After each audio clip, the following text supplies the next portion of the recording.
The auction hammer fell with a crack that echoed through the ballroom, and Natalie Chen watched her competitor across the room raise his glass in a silent, infuriating toast as he claimed the contract she had been chasing for 6 months.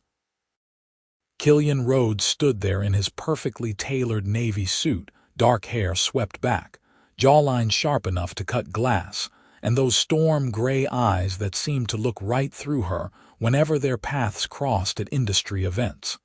He was insufferable, arrogant, and unfortunately for Natalie, brilliant at what he did. The pharmaceutical distribution business was cutthroat, and nowhere was that more evident than in the ongoing war between Chen Medical Solutions and Rhodes Global Logistics. Both companies had been fighting for dominance in the Northeast Corridor for the past 2 years, ever since Killian had expanded his operation from the Midwest. Every contract Natalie pursued, he seemed to be there, undercutting her prices or offering better terms. Every client she courted, he swooped in with his charm and his reputation. She hated him. She absolutely hated him. Do not tell me he got the Patterson account. Her best friend and CFO, Melissa Wong, appeared at her elbow with 2 champagne flutes. He got the Patterson account. Natalie accepted the glass and downed half of it in one gulp. 6 months of proposals, meetings, negotiations, gone just like that. That is the 3rd contract this year. Do not remind me. Natalie turned away from the sight of Killian shaking hands with Gerald Patterson, the CEO of Patterson Healthcare. The older man was laughing at something Killian said, clapping him on the shoulder like they were old friends. It made her blood boil. She had built Chen Medical Solutions from the ground up after her father's sudden death 4 years ago. At 28, she had taken over a struggling mid-sized distribution company and transformed it into one of the most reliable medical supply networks on the East Coast. She had worked 16-hour days, sacrificed relationships, missed holidays, all to honor her father's legacy and prove that she could lead just as well as any man in this male-dominated industry. And then Killian Rhodes had waltzed in with his family money, his Ivy League MBA, and his insufferable confidence, acting like the entire market belonged to him. Natalie Chen, I was hoping I would run into you tonight. She did not need to turn around to know who had approached. His voice was deep, smooth, with just a hint of amusement that made her want to throw her champagne in his face. Instead, she turned slowly, arranging her features into a polite, professional mask. Mr. Rhodes, congratulations on your win. Killian Rhodes was even more imposing up close. He stood well over 6 feet, with broad shoulders and the kind of athletic build that suggested he actually used the gym membership he undoubtedly had. His eyes held hers with an intensity that made her spine straighten reflexively. Thank you. It was a tough competition. He gestured to the glass in her hand. Can I buy you a drink? We are at an open bar, so technically it would be more of a symbolic gesture. I am fine, thank you. Come on, Chen. We are both adults. We are both good at what we do. No reason we cannot be civil. He stepped closer, and she caught the faint scent of his cologne, something expensive and woodsy. In fact, I have been wanting to talk to you about something. If you are about to offer to buy my company, the answer is no. His laugh was genuine, reaching his eyes. Actually, I was going to suggest we stop trying to destroy each other and consider a partnership. Natalie blinked. Of all the things she expected him to say, that was not on the list. A partnership. Think about it.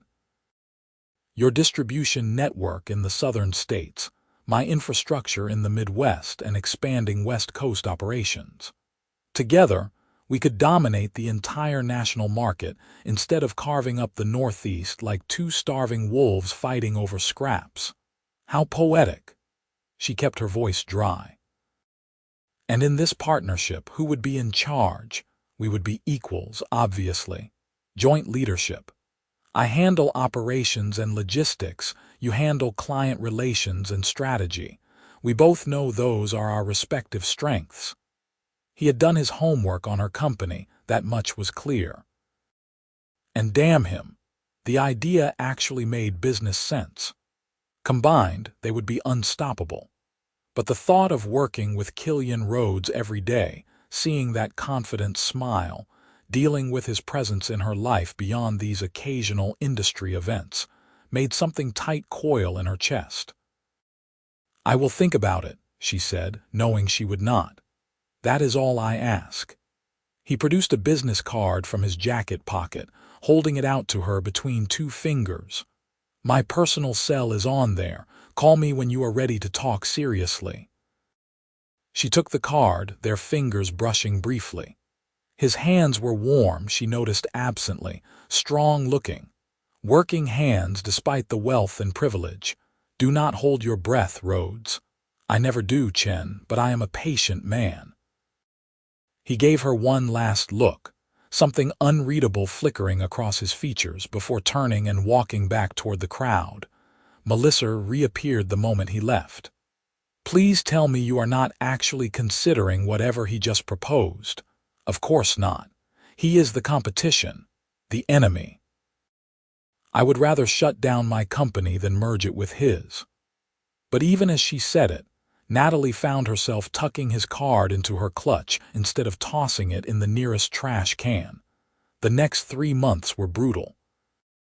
Natalie threw herself into her work with renewed determination, going after every contract, every client, every opportunity with the ferocity of someone trying to prove a point. She expanded into 2 new states, hired 3 new account managers, and personally oversaw a major distribution deal with a hospital network in Virginia. And at every turn, there was Killian Rhodes. He was at the medical conference in Boston, where she gave a keynote speech on supply chain innovation. He was bidding on the same warehouse property in Philadelphia that she wanted for a new distribution center. He was quoted in the same industry publications, his company's growth trajectory mirroring hers almost perfectly. It was infuriating. It was exhausting. And if she was being completely honest with herself in the quiet moments late at night in her office, it was also exhilarating in a way she did not want to examine too closely. The breaking point came on a rainy Tuesday in October. Natalie had been working on securing a contract with Riverside Medical Group, a rapidly expanding network of urgent care centers throughout New York and New Jersey. She had spent weeks preparing her proposal, had 3 successful meetings with their procurement team, and was confident she would close the deal. The contract was worth $12 million over 3 years. It would be the biggest win of the quarter. Then Killian Rhodes offered them $13 million and threw in free expedited shipping for the first year. She found out during what was supposed to be her final presentation to the Riverside board. They were apologetic but firm. Rhodes Global Logistics had simply made them a better offer. Business was business.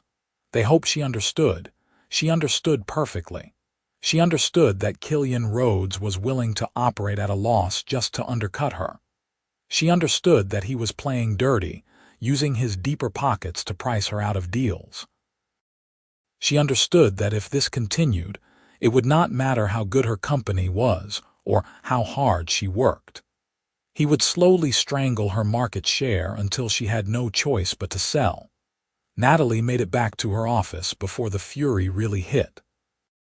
She paced in front of her desk, her heels clicking sharply against the hardwood floor, rain lashing against the windows of her 20th-story office in downtown Newark. That manipulative, underhanded, arrogant son of her phone buzzed, a text from an unknown number. "I heard about Riverside. Tough break. Offer still stands if you want to talk partnership over dinner. Kr." She stared at the message, her hands shaking. He had actually texted her. He had stolen her contract and then had the audacity to ask her to dinner. Her thumbs flew over the keyboard before she could think better of it. You want to have dinner? Fine, tonight, 7 p.m., Marcello's on Market Street and Rhodes. This better be worth my time. His response came within seconds. Looking forward to it. See you at 7. Natalie immediately regretted the impulse, but she was not about to back down now. She would go to dinner, tell Killian Rhodes exactly what she thought of his business practices and his insulting partnership proposal, and then she would figure out a new strategy to beat him at his own game. At least that was the plan.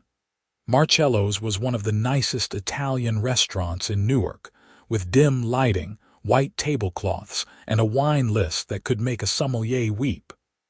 Natalie arrived exactly at 7, wearing a black sheath dress and her highest heels, armor for battle. Killian was already there, seated at a corner booth that offered privacy from the rest of the dining room. He stood when he saw her, and she noticed he had changed from whatever he had worn to work into dark slacks and a gray button-down that somehow made his eyes look even more intense. "You came," he said, and there was genuine surprise in his voice. "You stole my contract and then asked me to dinner. I came to tell you exactly what I think of you." She slid into the booth across from him, accepting a menu from the hovering waiter. "Fair enough. Tell me what you think of me." The waiter left them with a promise to return for drink orders. Natalie leaned forward, keeping her voice low but fierce. "I think you are a spoiled rich boy who bought his way into an industry he does not understand. I think you are throwing your family money around to undercut competitors because you cannot compete on merit alone. I think you are reckless and arrogant, and you do not care who you hurt as long as you win." Killian listened to the entire speech without interrupting, his expression unreadable.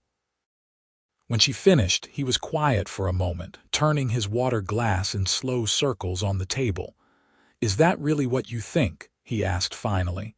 "Yes. Then you do not know me at all." He met her eyes, and there was something raw there, something that looked almost like hurt. "My father built Rhodes Global from nothing. He started with a single delivery truck and a dream 40 years ago. He worked himself into an early grave trying to provide for his family and create something lasting. When he died 5 years ago, he left the company to me and my brother. My brother wanted to sell it, cash out, live off the proceeds. I convinced him to let me try to grow it instead. Everything I have done has been to honor my father's legacy, just like you are doing with yours." Natalie felt her certainty waver. She had not known that. She had assumed, like everyone else in the industry did, that Killian was just another privileged heir playing at being a businessman. "The Riverside contract," he continued. "I did not undercut you to hurt you. I did it because my company needs that contract to meet our quarterly projections. I have investors breathing down my neck, board members who still think I am too young to run this company effectively, and a brother who sends me messages twice a week about how much we could sell for. I am fighting for survival, just like you are." The waiter returned, and they both ordered wine without really looking at the menu. After he left, Natalie found herself studying Killian with new eyes. "I did not know about your father, or your brother. The media always makes it sound like you have everything handed to you." "The media knows what I let them know. It is easier to be underestimated." He smiled slightly. "Though you never underestimated me, did you, Chen? You have been fighting me toe-to-toe since day one. It is one of the things I respect about you. Do not try to charm me, Rhodes." "I am not trying to charm you. I am being honest." He leaned back as their wine arrived, waiting until they were alone again before speaking. "Look, I know we got off on the wrong foot. I know I have made things difficult for you, and you have definitely made things difficult for me. But we are too evenly matched. We could spend the next 10 years fighting each other, bleeding each other dry, or we could work together and actually build something bigger than either of us could alone. Natalie sipped her wine, buying time to think. Everything he said made sense from a business perspective. But there was something else, something she did not want to acknowledge. Sitting across from Killian Rhodes without the shield of professional antagonism, she could not help noticing things. The way his hands moved when he talked. The intensity in his eyes when he looked at her. The fact that when he smiled, really smiled, it transformed his entire face from intimidating to almost boyish. Stop it, she told herself firmly. This is business. He is the competition. Do not complicate things. If I were to even consider this partnership, she said carefully, I would need complete transparency. Full access to your financials, your client lists, your operational processes, no surprises. Agreed, same from your end. And I would need assurance that Chen Medical Solutions keeps its identity. This is not a buyout or an acquisition. It is a merger of equals. Absolutely. In fact, I was thinking we could rebrand as something new, a fresh start for both companies under a unified name. They talked through the details over appetizers, main courses, and eventually dessert. Somewhere between the salad and the tiramisu, the conversation shifted from pure business to more personal territory. Natalie found herself telling him about growing up in her father's warehouse, learning the business from the ground up, the way her mother had worried she was sacrificing too much for a company. My mom says the same thing, Killian admitted. She wants me to settle down, give her grandchildren, stop working 80-hour weeks. She does not understand that the company is not just a job, it is a legacy, it is family. Exactly. Natalie felt a rush of recognition, finally someone who understood. Her friends, even Melissa, sometimes looked at her like she was crazy for prioritizing work over her personal life. But Killian got it. He lived it. They closed down the restaurant, the last customers to leave, still talking. The rain had stopped, leaving the streets washed clean and glistening under the streetlights. Killian walked her to her car, his hands in his pockets, his jacket slung over one shoulder. So, he said as they reached her silver Lexus, are we doing this, the partnership? Natalie looked up at him, this man who had been her rival, her enemy, the source of so many sleepless nights and frustrated rants. The man who, it turned out, was not so different from her after all. We are doing this, she said. But Rhodes, if you screw me over, I will destroy you. Professionally speaking, his grin was wolfish. I would expect nothing less, Chen. They shook on it, his hand warm and strong around hers, holding just a beat longer than strictly necessary. And as Natalie drove home through the empty streets, she tried very hard not to think about how good it had felt.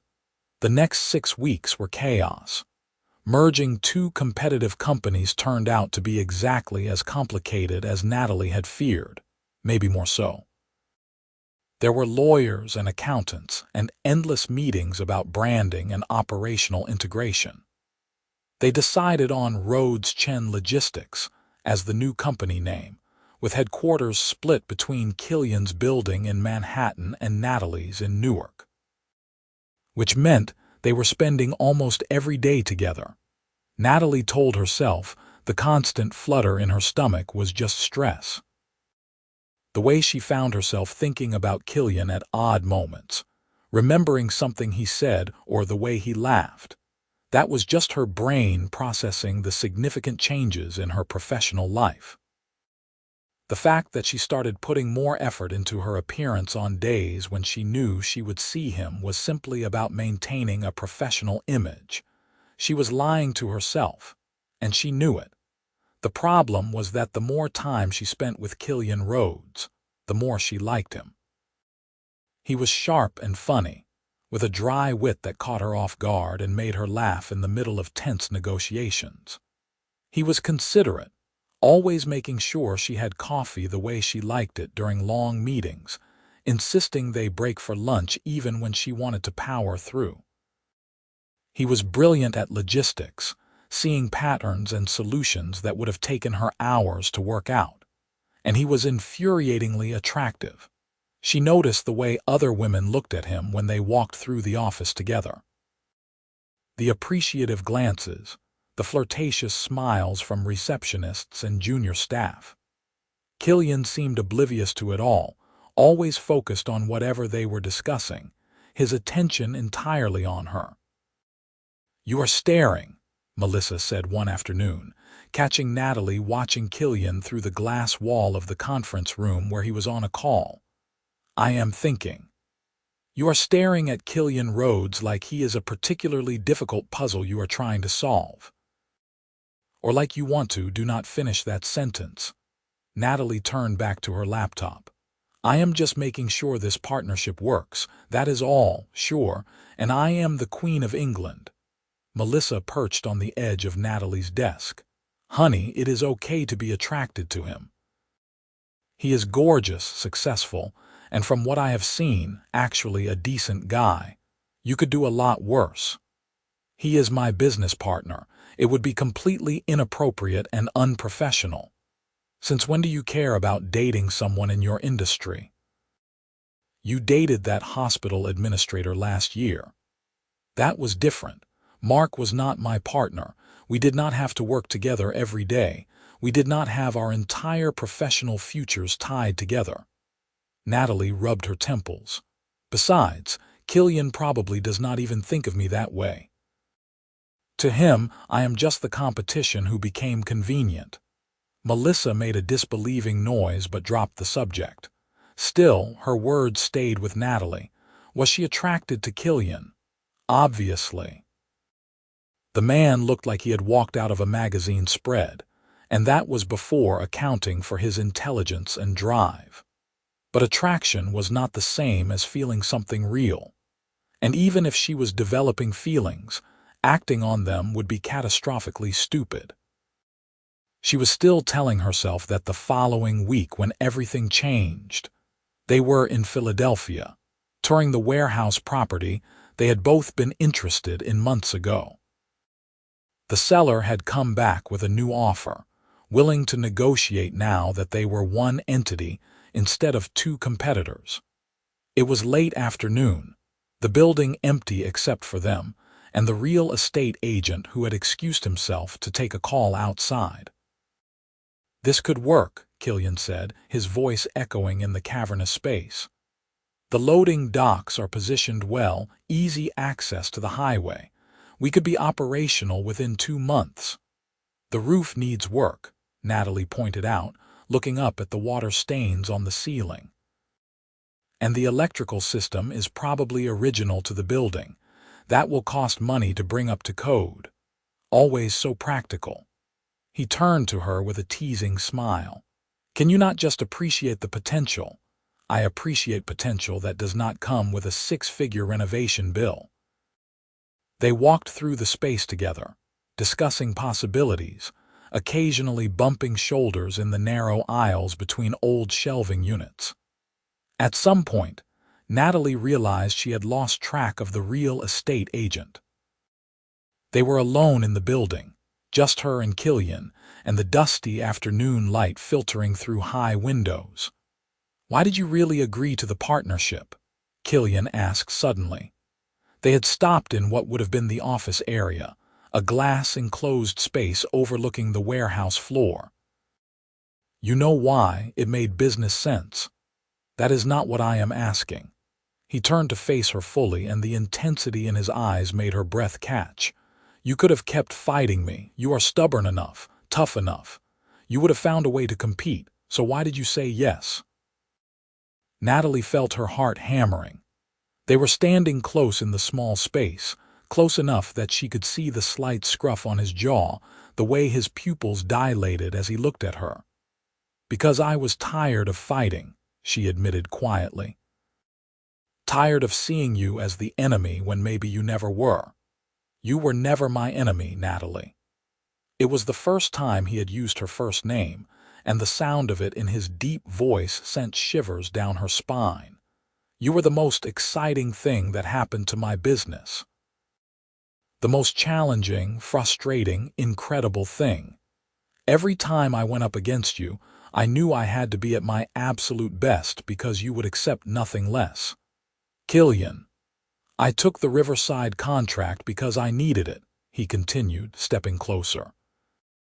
But I also took it because it meant I got to have dinner with you. Got to sit across from you and talk to you like a person instead of a competitor.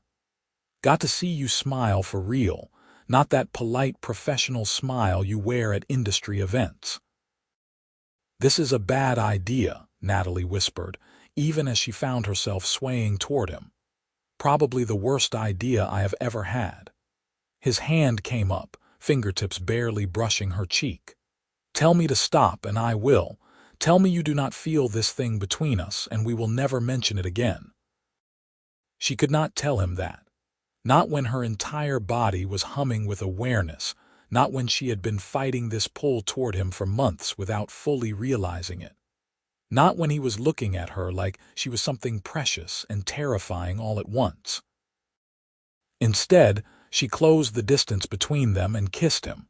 For a heartbeat, Killian seemed stunned, frozen. Then his arms came around her, pulling her close, and he was kissing her back with a fierce intensity that made her knees weak. He tasted like coffee and mint, his jaw rough against her skin, his hands strong and sure on her waist. It was not a gentle kiss or a tentative one. It was the kiss of two people who had been circling each other for far too long, all that pent-up tension finally finding an outlet. When they finally broke apart, both breathing hard, Natalie had to grab onto his shoulders to steady herself. That was, she started. Yeah. Killian rested his forehead against hers, his eyes closed. What do we do now? I have no idea. They stood there for a long moment, wrapped in each other, neither wanting to move and break the spell. Finally, the sound of footsteps and the real estate agent calling out forced them apart. We should talk about this, Killian said quietly. Definitely. Natalie smoothed her hair, trying to compose herself. But not here, not now. He nodded, and they stepped away from each other just as the agent appeared. If the man noticed anything off, he was professional enough not to mention it. They finished the tour in a daze, Natalie barely processing anything beyond the fact that she had just kissed Killian Rhodes, and it had been better than anything she had imagined. That evening they sat in Killian's car in the parking lot of her office building, watching the sun set over Newark. This complicates things, Natalie said, breaking the silence. It does not have to. Killian turned to her. We are adults. We can handle a personal relationship and a professional partnership. Can we? What happens if this does not work out? What happens if we try dating and it crashes and burns? We cannot just walk away from each other. Our companies are merged. Our futures are tied together. So we do not let it crash and burn. He reached over, taking her hand. Natalie, I like you. I have liked you since the first time I saw you at that conference in Boston 2 years ago, giving that presentation on cold chain logistics with so much passion and knowledge.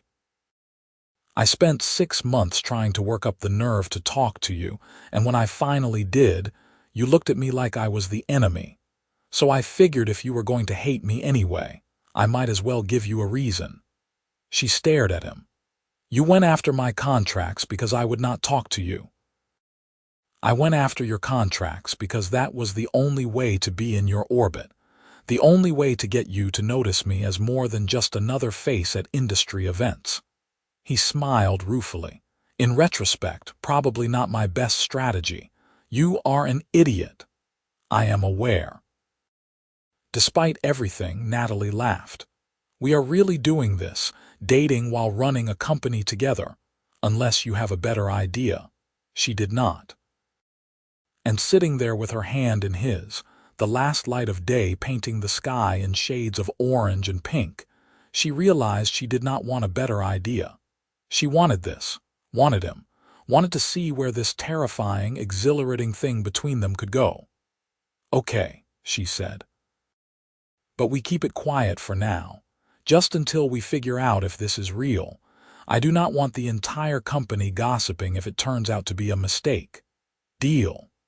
Killian lifted her hand to his lips, pressing a kiss to her knuckles. "For the record, though, I do not think this is a mistake." "Neither do I," Natalie admitted, "but I am still terrified." "Good. That means you are taking it seriously." He drove her to her car, and they said goodnight with a kiss that was softer than the one in the warehouse but no less affecting. Natalie drove home in a daze, her mind spinning with everything that had happened. She had kissed Killian Rhodes. She was dating Killian Rhodes, the man who had been her rival, her competition, the source of so much frustration and anger over the past 2 years. And somehow, impossibly, it felt right. The next few months were a delicate balancing act. By day, they were business partners, professional and focused, working to integrate their companies and grow their combined market share. By night, they were something else entirely. Killian took her to dinner at restaurants where they were unlikely to run into anyone from their industry. They went for long drives along the coast, talking about everything from childhood dreams to favorite books to their hopes for the future. They spent evenings at his apartment in Manhattan or hers in Hoboken, cooking together, watching movies, learning each other in all the small, intimate ways that mattered.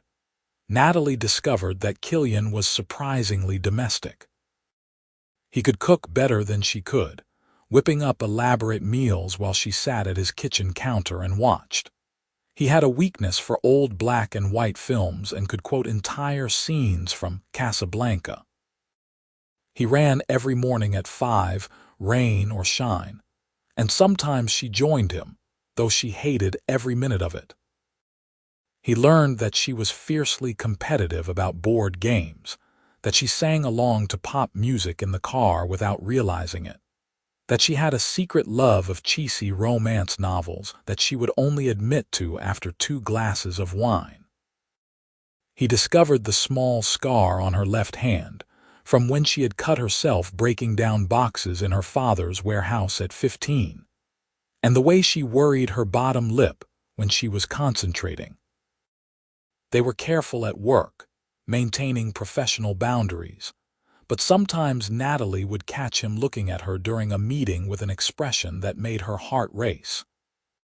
Sometimes his hand would brush hers when they reached for the same document, and the contact would send electricity through her entire body. "You are glowing," Melissa observed after a particularly long meeting. "Either you just signed a major contract, or you are seeing someone. And since I handle all our contracts, I know it is not that. I am not glowing. You absolutely are. Come on, who is he? Is it that guy from the hospital network, the one who kept asking you out?" "No," Natalie bit her lip. She hated keeping secrets from Melissa, but she and Killian had agreed to keep things quiet until they were sure, until they were ready to deal with the scrutiny and the questions and the potential fallout if things went wrong. "It is complicated. I will tell you when there is something to tell." Melissa looked skeptical but dropped it. That evening, Natalie texted Killian, "Melissa is getting suspicious. How much longer do we keep this secret?" His response came quickly. "Having dinner with my mother tomorrow night. Was planning to tell her about you. Maybe it is time." Natalie's heart jumped. Meeting his mother was a big step, a serious step. It meant this was real, official, not just some fling they were testing out. "Okay, tell your mom, I will tell Melissa, but we should probably make an official announcement to the company soon. Get ahead of the rumors." Agreed. Thursday morning meeting. Thursday morning. She spent the next day terrified and excited in equal measure. That evening, while Killian was at dinner with his mother, she met Melissa for drinks at their favorite wine bar. "I am dating Killian Rhodes," she blurted out before she could lose her nerve. Melissa, who had been mid-sip, choked on her wine. "Excuse me, Killian and I. We are together. We have been seeing each other for 3 months. Now that she had started, the words tumbled out in a rush.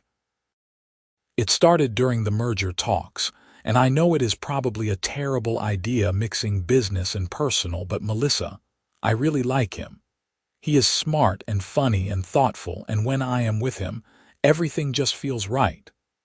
Her friend stared at her for a long moment, then started to laugh. Oh my God. Oh my God, I knew something was going on, but I thought maybe you were seeing that contractor who did the office renovation.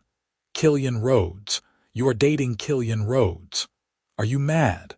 Mad, honey, I am thrilled. Have you seen the way that man looks at you? Like you hung the moon and stars. I just thought he was really intense about logistics. Melissa grabbed her hand. Tell me everything.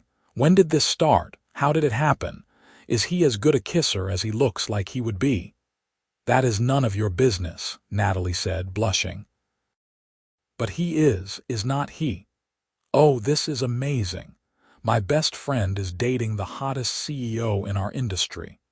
They talked for hours, Natalie finally able to share all the feelings she had been holding back. The exhilaration of being with Killian, the fear of what it meant for their company, the growing certainty that this was not just attraction or convenience but something deeper, something lasting. Meanwhile, across town, Killian was having a similar conversation with his mother. Killian Rhodes was an elegant woman in her 60s, with silver hair and her son's sharp gray eyes. She had raised 2 boys largely on her own while her husband built his company, and she had strong opinions about both business and family. You are dating your former competitor, she said, a smile playing at her lips. The Chen girl, the one you have been complaining about for 2 years. I was not complaining, I was expressing professional frustration. You called her the most stubborn, infuriating woman you had ever met at least a dozen times. She is stubborn and infuriating. She is also brilliant and driven and beautiful, and being with her is like finally finding the one person who actually understands what I am trying to build. Killian met his mother's eyes. I am in love with her, Mom. Elena reached across the table, patting his hand. I know, sweetheart. I could tell from the way you talked about her, even when you were competing. Your father used to say that the person who challenges you the most is often the person who completes you the most. You think this is crazy, mixing business and personal like this. I think love is always a little crazy. And I think if you found someone who makes you happy, you should hold on to her. His mother paused. But Killian, you need to be prepared. People will talk. They will say she used you or you used her. They will question every business decision you make together. It will not be easy. Nothing worth having ever is. Thursday morning came too quickly. Killian and Natalie stood outside the conference room where their management teams were gathered for the weekly update meeting. Through the glass wall, Natalie could see the assembled directors, VPs, and senior managers all waiting. Ready? Killian asked quietly. No, but let us do this anyway. She took a breath, squared her shoulders, and walked into the room with him at her side. The announcement went better than expected. There were surprised faces, certainly, and she caught a few knowing looks exchanged between people who had apparently suspected. But overall, the response was professional and supportive. They were clear about maintaining boundaries between personal and professional, about the protocols in place to handle potential conflicts of interest. We wanted to be transparent with all of you, Killian said as he wrapped up the announcement. Natalie and I have developed a personal relationship, and we felt it was important that you hear it from us directly rather than through rumors. This does not change our commitment to this company or to all of you. After the meeting, several people stopped to offer congratulations. Melissa gave Natalie a huge hug, whispering, "You look so happy," in her ear. A few of Killian's senior team members shook his hand with approving nods, but there were also the skeptics. the ones who thought this was inappropriate, or that it would cloud their judgment, or that it was just a matter of time before personal drama spilled into professional spaces. Natalie could see it in their faces, hear it in the careful neutrality of their responses. "Let them talk," Killian murmured to her as they left the building together that evening. "We will prove them wrong." "We will," Natalie agreed. And standing there on the sidewalk with him, his hand warm in hers, she believed it. The news spread through the industry quickly. Within a week, there were mentions in trade publications, speculation on business blogs, and more than a few raised eyebrows at industry events. Some people were supportive, others were judgmental. A few were outright nasty, suggesting that Natalie had slept her way into a merger or that Killian had been seduced into a bad business decision. Natalie tried not to let it bother her, but some of the comments cut deep. She had worked so hard to be taken seriously in this male-dominated field, and now there were people suggesting that her success was due to her relationship rather than her abilities. "Ignore them," Killian said firmly when she showed him a particularly vicious blog post suggesting she had trapped him. "Anyone who actually knows you, who has worked with you, knows exactly how capable and brilliant you are. The rest are just jealous or sexist or both. It still hurts. I know." He pulled her close, pressing a kiss to her temple. "But we are going to prove every single one of them wrong. We are going to build something amazing together, and eventually they will have to admit they were wrong about us." He was right, of course. Over the next 6 months, Rhodes Chen Logistics exceeded every projection. They secured major contracts with 3 national pharmacy chains, opened 4 new distribution centers, and were featured in Forbes as one of the fastest-growing companies in the medical supply industry. The article prominently mentioned both Natalie and Killian, detailing their unique partnership and the success of their merged companies. Personally, things were even better. Natalie had never been in a relationship that felt so natural, so easy despite the complications. Killian understood her in ways no one else ever had. He knew when she needed space to work through a problem and when she needed support. He celebrated her victories like they were his own and stood by her during setbacks. He was there when she gave a presentation to a room full of skeptical board members and won them over with her knowledge and passion. He was there when she broke down in tears after a deal fell through because of circumstances beyond her control, holding her and reminding her of all the deals she had closed. He was there for the late nights and early mornings, for the stressful weeks and the victorious ones. And Natalie was there for him too. When his brother started making noises again about selling the company, she helped Killian strategize how to buy him out completely. When he faced criticism from older, more traditional board members who thought he was too young or too aggressive in his expansion plans, she stood beside him and backed his vision. When he doubted himself, which happened more than the confident exterior suggested, she reminded him of everything he had accomplished. They learned each other's rhythms, found a balance between work and personal life. Sunday mornings became sacred, reserved for lazy breakfasts and reading the paper together. Friday nights were date night, no matter how busy they were. They established boundaries and communication patterns that let them navigate the tricky waters of being both partners and lovers. Killian's apartment gradually accumulated Natalie's things, a drawer of clothes here, toiletries in the bathroom there. Her apartment saw more of his presence too, his coffee preferences stocked in her kitchen, a spot for his running shoes by the door. Neither of them officially moved in together, but somewhere along the way, they stopped having separate living spaces and just had space they shared. "I love you," Killian said one evening about 8 months into their relationship. They were at his place, cooking dinner together, and he said it casually, like it was a simple fact rather than a monumental declaration. Natalie froze in the middle of chopping vegetables. "What? I love you." He turned from the stove to face her fully, his expression open and honest. "I am in love with you, Natalie Chen. I am in love with your brilliant mind and your terrible singing voice and the way you argue with me about logistic strategies. I am in love with how you take your coffee and the fact that you steal the covers in your sleep and that little noise you make when you are reading something interesting.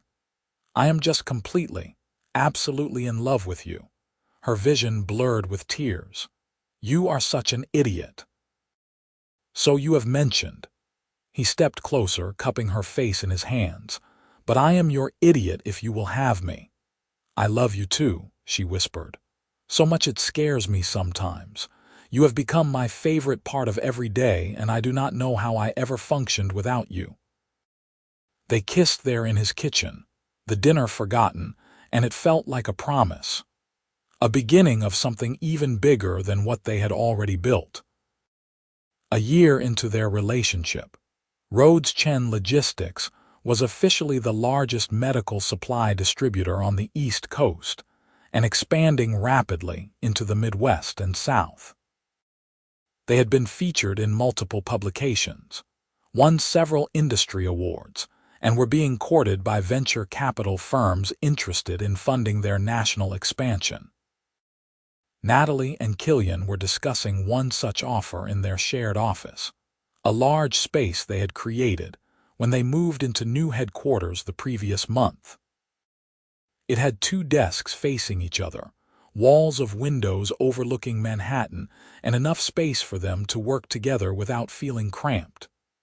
"The offer from Summit Capital is generous," Natalie said, reviewing the terms. "But I am not sure I want to bring on outside investors. We would lose some control over decision-making." "Agreed. We have been doing fine with our current funding structure." Killian leaned back in his chair, studying her. "You have that look." "What look?" "The look you get when you are thinking about something big." "What is it?" Natalie bit her lip. "What if we went public instead?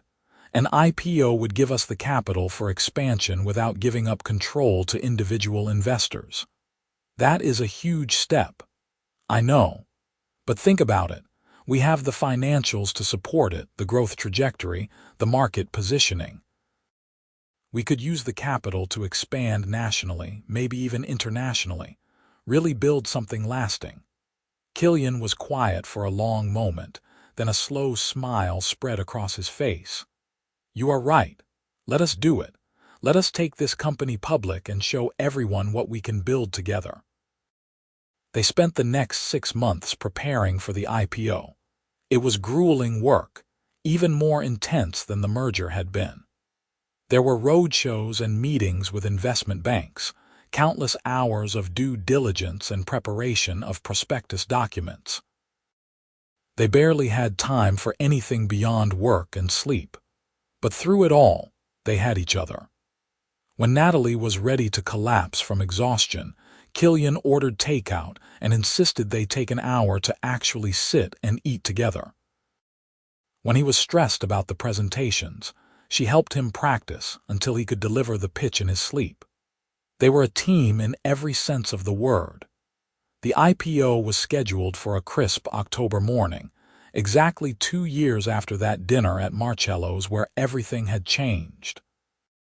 Natalie and Killian stood on the floor of the New York Stock Exchange, surrounded by their team, waiting for the opening bell.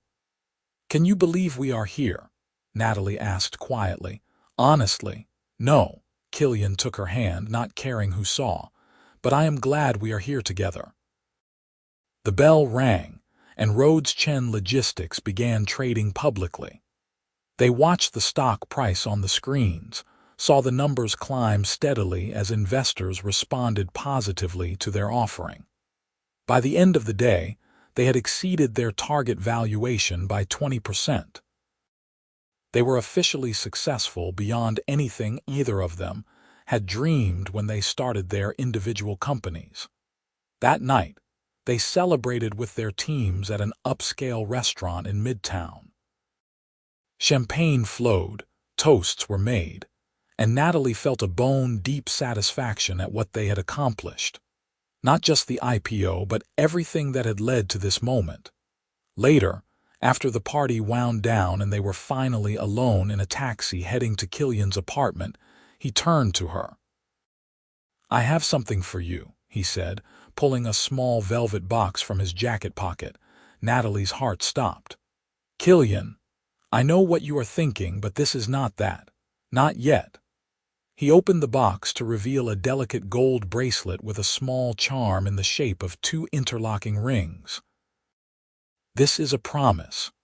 A promise that when the time is right, when we are both ready, I am going to ask you properly, with a ring and a speech and all the romance you deserve. But for now, I wanted you to have something to remember this day. The day we proved to the world and maybe to ourselves that we could take two competing companies and build something neither of us could have created alone." She let him fasten the bracelet around her wrist, tears streaming down her face. "I would have said yes, if you had asked." "I know, but we have time. We have all the time in the world." He kissed her softly.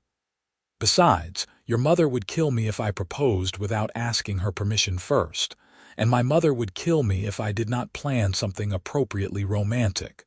So I am saving us both from maternal fury." Natalie laughed through her tears. "You are ridiculous. You love me anyway." "I really do."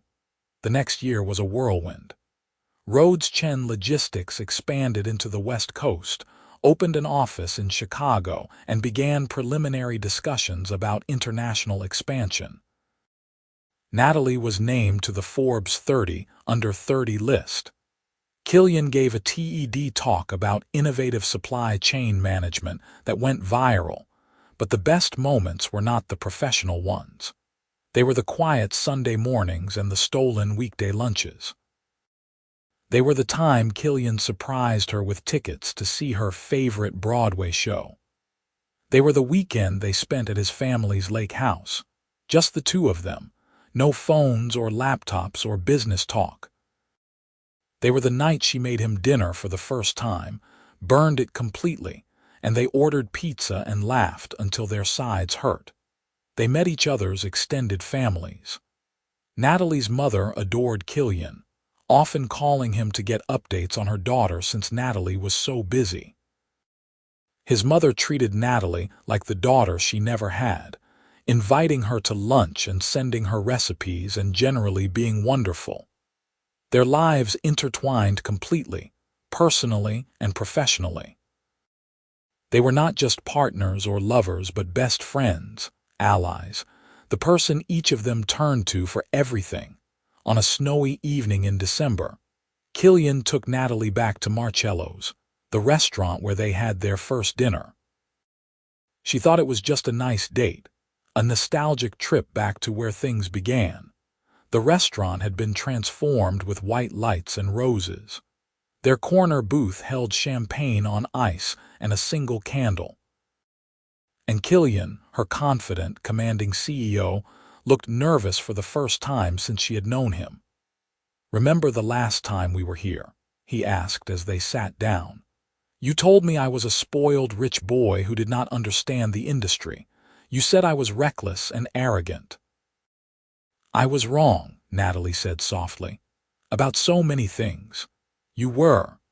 But you were also right about one thing. I was arrogant. I thought I could build a successful company through sheer force of will and determination. What I did not realize was that I was incomplete. That I was building something hollow because I was trying to do it alone." He reached across the table, taking her hand. "Then you came into my life. First as a rival, then as a partner, and finally as the woman I love more than anything in this world. You made everything better. Not just the company, but my entire life. You made me better." He slid out of the booth and got down on one knee, producing a ring box from his pocket. Natalie's breath caught as he opened it, revealing a stunning diamond ring, simple and elegant and absolutely perfect. Natalie Chen, you are my best friend, my partner, the love of my life. You challenge me and support me and make me laugh even when I want to be serious. I cannot imagine facing another day without you by my side. Will you marry me? Yes. The word came out choked with tears. Yes, of course, yes. He slid the ring onto her finger, then stood and pulled her into his arms, kissing her deeply while the restaurant staff, who had apparently been in on the surprise, applauded. I love you, she whispered against his lips. I love you too. Always. They were married 6 months later in a ceremony that perfectly blended their two families and their two worlds. It was held at the Botanical Gardens in Brooklyn, intimate and beautiful, with only close family and friends present.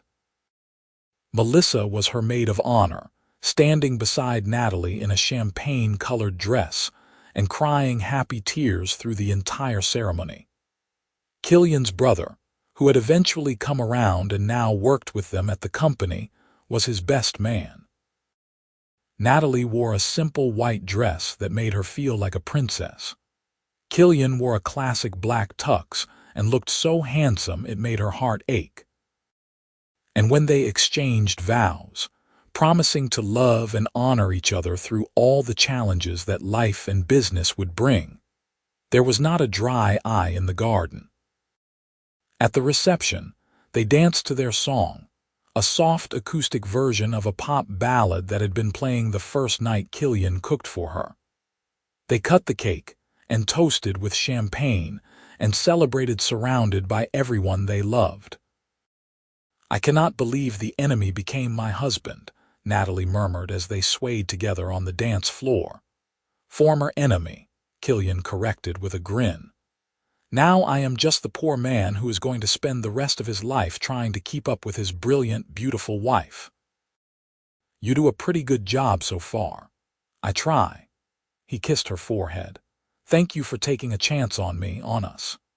Best decision I ever made. 5 years later, Rhodes Chen Logistics was the largest medical supply distributor in North America with operations beginning in Europe and Asia. They employed over 5,000 people, had revenue in the billions, and were consistently rated as one of the best companies to work for in their industry. But what mattered more to Natalie and Killian was what they had built at home. Their daughter, Eleanor Marie, named for Killian's mother, was 3 years old with her father's gray eyes and her mother's determination. She loved books and building blocks and following her parents around their home office, asking 1,000 questions about everything. Their son, David Chen Rhodes, named for Natalie's father, was 6 months old and just starting to sit up on his own. He had Natalie's dark hair and Killian's smile, and he was the most content baby either of them had ever seen. It was chaotic and exhausting and absolutely perfect. They had good days and hard days, moments of triumph and moments of struggle. There were times when balancing the company and their family felt impossible, when they were both tired and stretched thin and snapping at each other over whose turn it was to handle bedtime. But they always came back together. They always remembered why they had chosen this life, chosen each other. Because at the end of every hard day, there was the comfort of knowing they faced it together. Because at the heart of everything they built, professionally and personally, was a foundation of love and respect and partnership that nothing could shake. One evening, after they had finally gotten both kids to sleep and collapsed on the couch with glasses of wine, Killian turned to Natalie. Do you ever think about that first auction where I beat you for the Patterson contract? Sometimes. She leaned against him. Why? I was so cocky that night, so sure I was going to dominate the market and you were just another competitor to crush. He laughed softly. I had no idea you were going to become my entire world. I thought you were the most arrogant man I had ever met. I was. You still are sometimes. She kissed his cheek. But you are my arrogant man, and I would not change a single thing about how we got here. Not even the parts where we were enemies. Especially not those parts. They made everything else sweeter. Natalie looked around their living room at the toys scattered across the floor and the family photos on the walls and the life they had built together. We started as competitors, became partners, fell in love, built a company and a family. That is a pretty good story. The best story. Killian pulled her closer. And we are not even close to finished writing it yet. No, she agreed, thinking of the future stretching out before them, full of possibility and promise. We are just getting started. And sitting there in the quiet of their home, their children sleeping peacefully upstairs, their company thriving, their love stronger than ever, Natalie Chen Rhodes knew with absolute certainty that she had found exactly where she belonged. Not just in business, but in life. Not just with a partner, but with the man who had started as her greatest rival and become her greatest love, the enemy who became her future, the competitor who became her home, the CEO she once hated who was now the father of her children and the keeper of her heart. It had not been an easy journey, but it had been worth every challenge, every risk, every leap of faith. Because in the end, love was not about finding someone who made life simple. It was about finding someone who made even the complicated parts worthwhile. Someone who challenged you to be better while loving you exactly as you were. Someone who turned from enemy to friend to lover to partner to everything. And as Killian pressed a kiss to her hair and they sat together in comfortable silence, Natalie could not imagine a more perfect ending. Or rather, a more perfect beginning to the rest of their lives together.